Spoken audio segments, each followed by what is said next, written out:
ಏನಂದ್ರೆ ನಾನೇನಾದ್ರೂ ತಪ್ಪು ಮಾಡಿದ್ರೆ ನೀವು ಕ್ಷಮಿಸಿ. ನಿಮ್ ಜೊತೆ ನಾನು ಬಾಳೋಕೆ ನನ್ಗೊಂದೇ ಒಂದು ಅವಕಾಶ ನೀವು ಕೊಡಬೇಕಾಗಿತ್ತು. ಒಂದೇ ಒಂದು.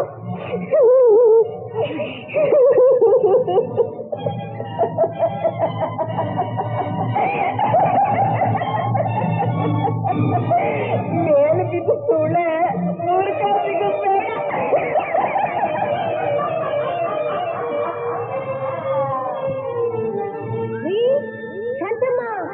ಬನ್ನಿ ಬನ್ನಿ ಹೇಳಿದ್ರ ಕಾವೇರಿ ಹುಚ್ಚಿ.